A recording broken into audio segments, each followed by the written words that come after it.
Director, it always seems that the leaks from our institutions and government agencies benefit Democrats. I mean, we just had as Mr. Bishop pointed out, we just have the fact that the IRS leaked the personal tax returns of U.S. citizens. Just happened to be at the time that Democrats are trying to raise taxes on the American people.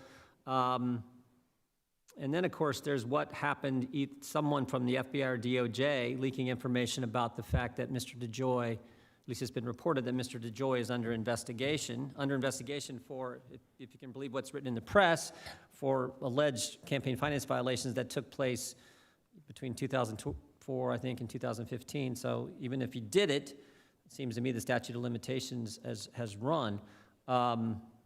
So I want to ask about that in particular. Is there an internal investigation at the Justice Department, or more specifically at the FBI? I know you have an inspections division. This is the division, my understanding, that looked into Andy McCabe's issue when he leaked information that he shouldn't have leaked. Is there some kind of internal investigation going on? Well, as you by now have probably come to expect from me, Congressman, of course I can't confirm any specific investigations, but what I can tell you... I'm not talking about an investigation that the FBI is, I'm talking about an internal investigation to actions that someone in your division may have leaked information to the press regarding the Postmaster General. Likewise, I wouldn't confirm a specific investigation. We have our inspection division has a unit dedicated to internal investigations, and we put some of our best people in it because of how important it is. We also have, that I stood up in the last administration, in our counterintelligence division, a dedicated leak unit to pursue criminal investigations where that is appropriate. In some cases, they work with each other, you know, because there's an administrative side and a criminal side. But really, that's all I can say. I can't really confirm specific investigations. No, I understand. You've given that answer to us. And look, I get that. You've given that answer to us 1,000 times a day and 1,000 times and the other times you testified. I understand that. But when we're talking about the Postmaster General of the United States, we're talking about the tax returns of the American citizens. Again, all conveniently timed, it seems to me. I mean, last summer, many Democrats called for the Postmaster General to step down. The left had all kinds of protesters at his house last summer in the whole debate about mail-in voting. And then we see this story sort of out of nowhere that supposedly he's under investigation. I just was curious if you'd tell us if it's internal. Does the FBI give critical race theory training to your agents and employees? Not to my knowledge. We certainly provide different kinds of diversity training, just like almost any organization these days, but certainly I've never heard of any kind of critical race theory training. But is that a yes or a no? Is there critical race theory training going on at the FBI, yes or no? And my answer is not that I'm aware of. Not that you're aware of, okay.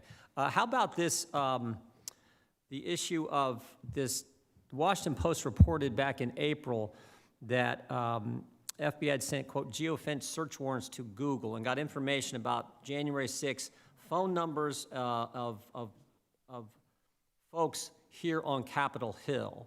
And that include members and staff and others who were authorized to be in the Capitol on that date.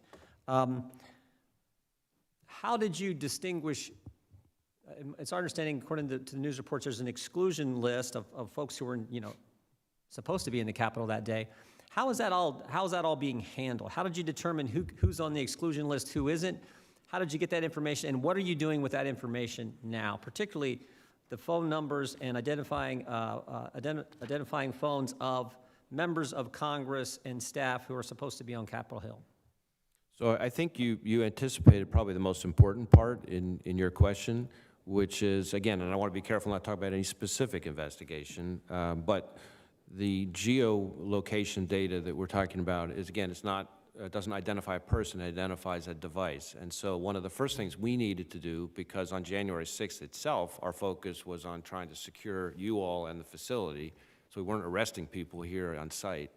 So after the fact, we needed to figure out who was here by looking at the list of device numbers. And then with that, we needed to be able to get from, and I think we got it from the Capitol Police, but I'm not sure about that, a list of who was, as you said, supposed to be here so that we could exclude those people and focus on the numbers of we know that who were some not people, supposed to be here, no, and then using those numbers, then start to pursue logical investigative leads of the people who were not supposed to be. No, I appreciate that, and thank you. But some people who were supposed to be here, we know were subsequently called by the FBI, and they were staff on Capitol Hill. That's because you didn't know, you were finding out, I mean, what was going on there? The gentlelady's time has expired. The witness may answer the question. Well, again, I don't want to speak to any specific investigation, but our reasons for going to interview witnesses about things are a lot more than geolocation data. So it may have been that we saw a video footage of somebody and we think this person saw something in this place, or some witness told us go talk to this person because they know what happened over here.